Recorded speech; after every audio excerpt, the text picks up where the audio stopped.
Chapter 3. Law has it my father once wrestled a black bear in Baluchistan with his bare hands. If the story had been about anyone else, it would have been dismissed as lie, that Afghan tendency to exaggerate. Sadly, almost a national affliction. If someone bragged that his son was a doctor, chances were the kid had once passed a biology test in high school.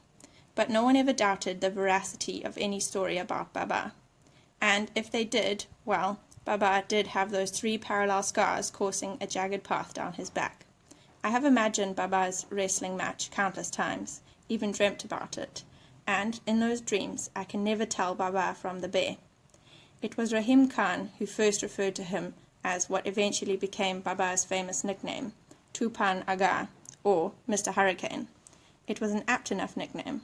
My father was a force of nature, a towering Pashtun specimen with a thick beard, a wayward crop of curly black hair, as unruly as the man himself, hands that looked capable of uprooting a willow tree, and a black glare that would drop the devil to his knees begging for mercy, as Rahim Khan used to say.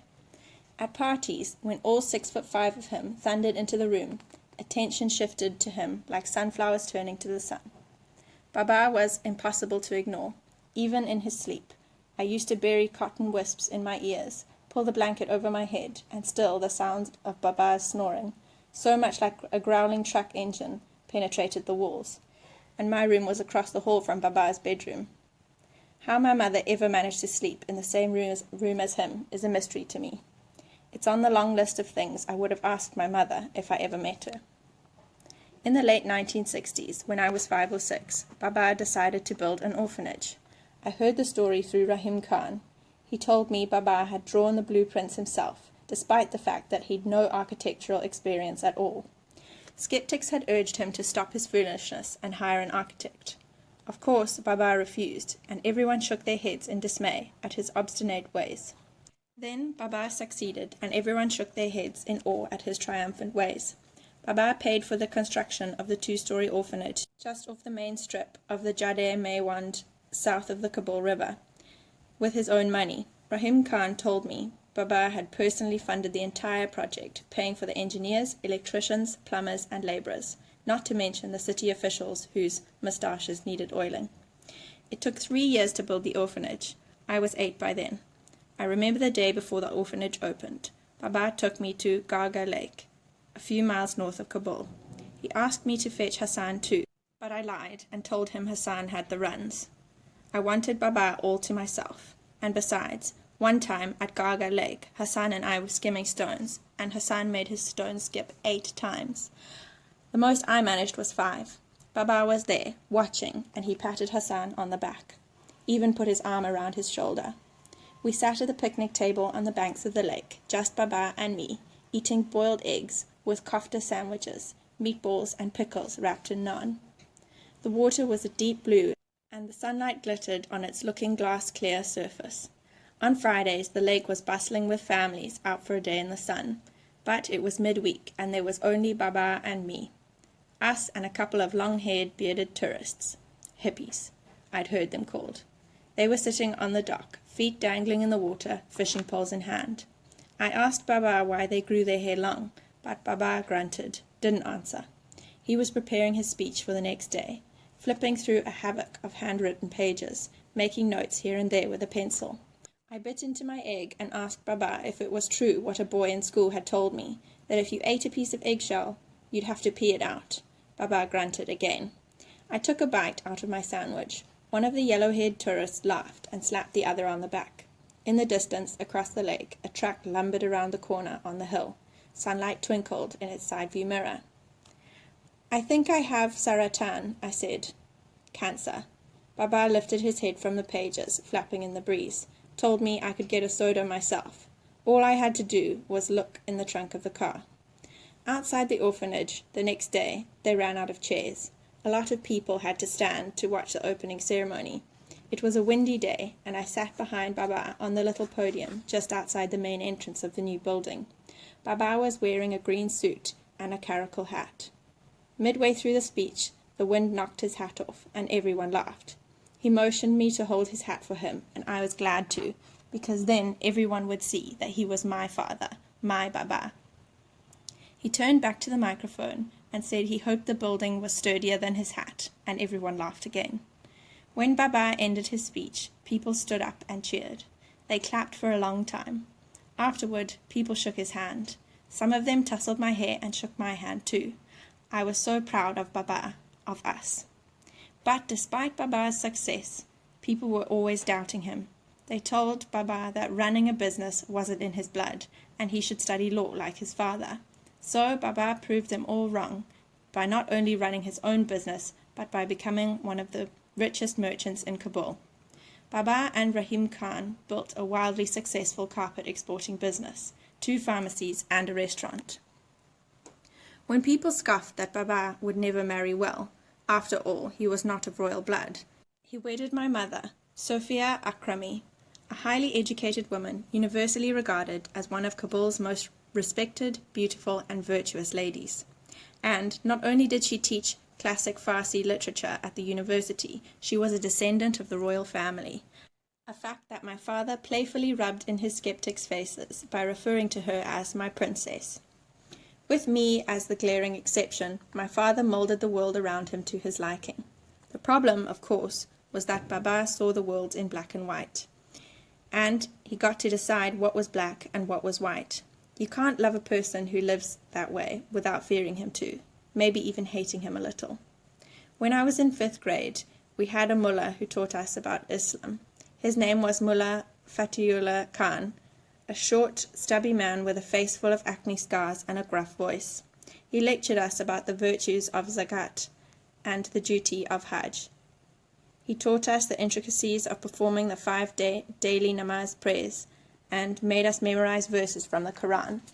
And though he never translated the words for us, he did stress sometimes with the help of a stripped willow branch that we had to pronounce the Arabic words correctly so God could hear us better. He told us one day that Islam considered drinking a terrible sin. Those who drank would answer for their sin one day of Qiyamah, Judgment Day. In those days, drinking was fairly common in Kabul.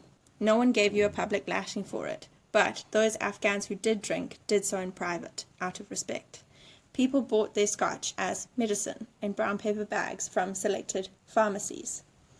They would leave with the bag tucked out of sight, sometimes drawing furtive, disapproving glances from those who knew about the store's reputation for such transactions.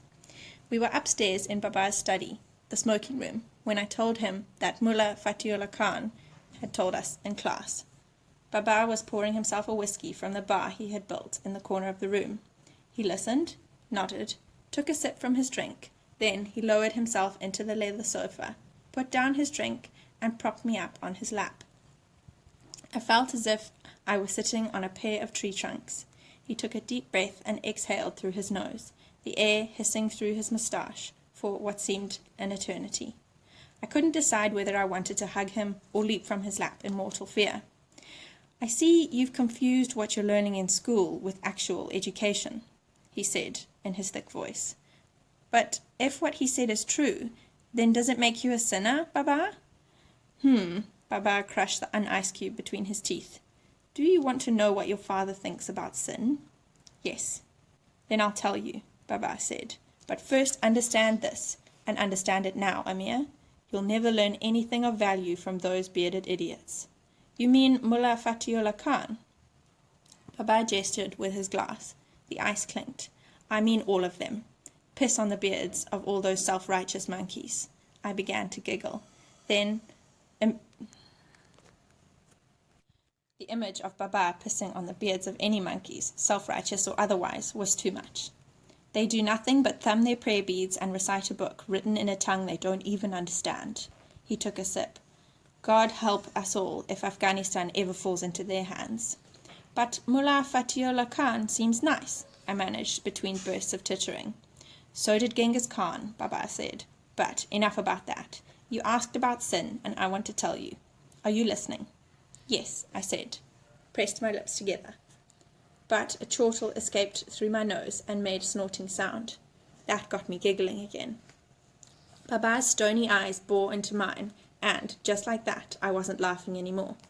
"I mean to speak to you, man to man. Do you think you can handle that for once?" "Yes, Baba Jan," I muttered, marveling, not for the first time, at how badly Baba could sting me with so few words. We'd had a fleeting good moment. It wasn't often Baba talked to me, let me alone on his lap, and I'd been a fool to waste it. Good, Baba said. But his eyes wandered. Now, no matter what the mullah teaches, there's only one sin, only one, and that is theft. Every other sin is a variation of theft. Do you understand that?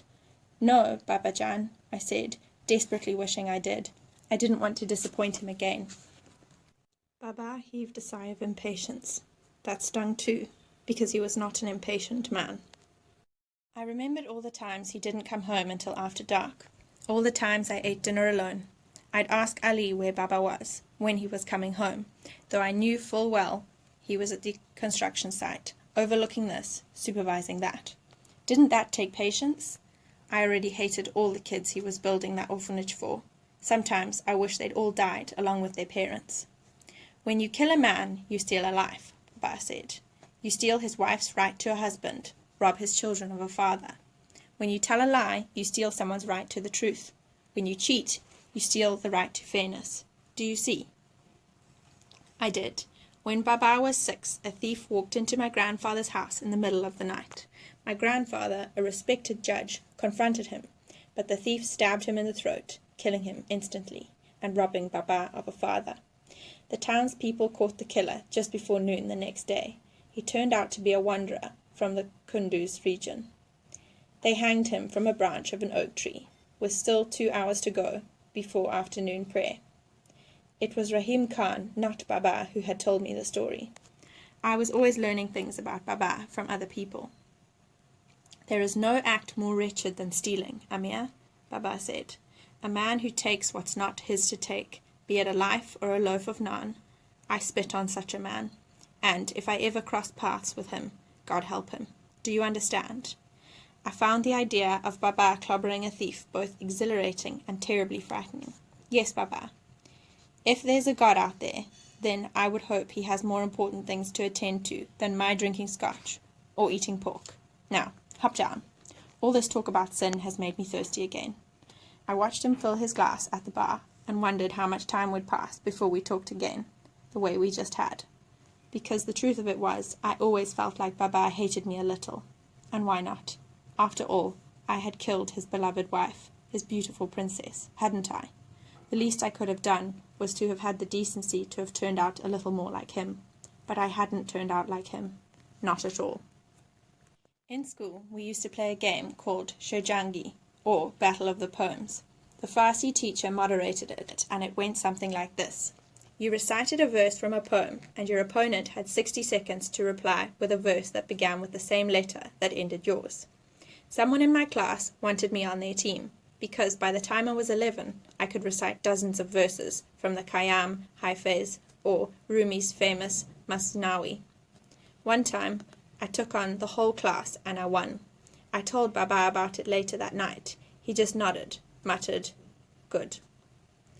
That was how I escaped my father's aloofness. In my dead mother's books. That and Hassan, of course.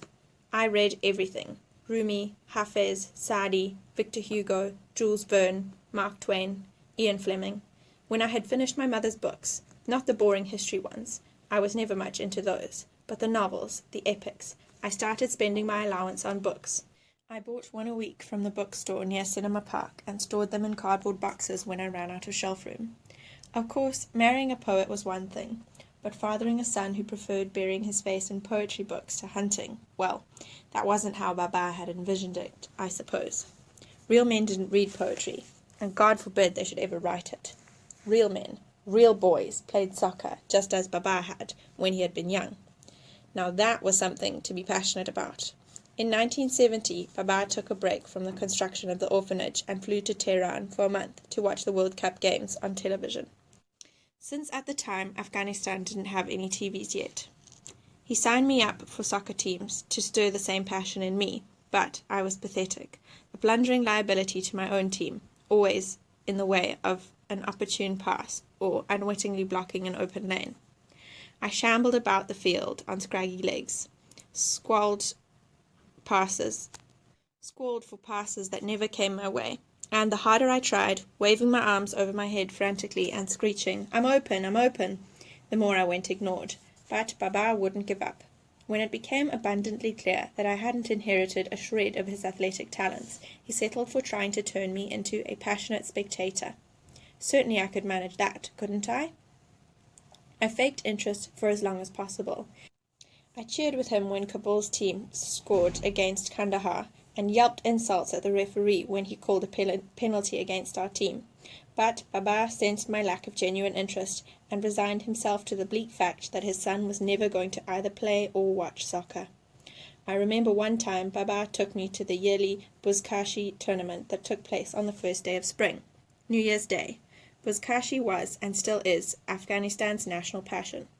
A chapandaz, a highly skilled horseman, usually patronized by rich aficionados, has to snatch a goat or cattle carcass from the midst of a melee, carrying that carcass with him around the stadium at full gallop and drop it in a scoring circle, while the team of other champandas chases him around and does everything in its power, kick, claw, whip, punch, to snatch the carcass from him. That day, the crowd roared with excitement as the horsemen on the field bellowed their battle cries and jostled the carcass in a cloud of dust. The earth trembled with the clatter of hooves. We watched from the upper bleachers as riders pounded past at a full gallop, yipping and yelling, foam flying from their horses' mouths. At one point, Baba pointed at someone. "Amir, do you see that man sitting up there with those men around him?" I did. "That's Henry Kissinger." "Oh," I said. I didn't know who Henry Kissinger was, and I might have asked, but at that moment I watched with horror as one of the champandas fell off his saddle and was trampled under a score of hooves. His body was tossed and hurled in the stampede, like a rag doll, finally rolling to a stop when the melee moved on. He twitched once and lay motionless, his legs bent at unnatural angles, a pool of his blood soaking through the sand. I began to cry. I cried all the way back home. I remember how Baba's hands clenched around the steering wheel, clenched and unclenched. Mostly, I will never forget Baba's valiant efforts to conceal the disgusted look on his face as he drove in silence. Later that night, I was passing by my father's study when I overheard him speaking to Rahim Khan. I pressed my ear close to the closed door. "Grateful that he's healthy," Rahim Khan was saying. I know, but he's always buried in those books, or shuffling around the house like he's lost in some dream." "And? I wasn't like that." Baba sounded frustrated, almost angry. Rahim Khan laughed. "Children aren't colouring books. You don't get to fill them with your favourite colours." "I'm telling you," Baba said, "I wasn't like that at all, and neither were any of the kids I grew up with." "You know, sometimes you are the most self-centered man I know," Rahim Khan said. He was the only person I knew who could get away with saying something like that to Baba. "It was nothing to do with that." "Nay?" "Nay." "Then what?" I heard the leather of Baba's seat creaking as he shifted on it. I closed my eyes, pressed my ear even harder against the door, wanting to hear, not wanting to hear. Sometimes I look out this window and see him playing on the street with the neighbourhood boys. I see how they push him around, take his toys from him, give him a shove here, a whack there. And, you know, he never fights back. Never. He just drops his head and... "So he's not violent," Rahim Khan said. "That's not what I mean, Rahim, and you know it." Baba shot back. "There's something missing in that boy." "Yes, a mean streak." "Self-defense has nothing to do with meanness. You know what always happens when the neighbourhood boys tease him? Hassan steps in and fends him off. I've seen it with my own eyes, and when they come home, I say to him, 'How did Hassan get that scrape on his face?' And he says, 'He fell down.' I'm telling you, Rahim, there's something missing in that boy." "You just need to let him find his way," Rahim Khan said. "And where is he headed?"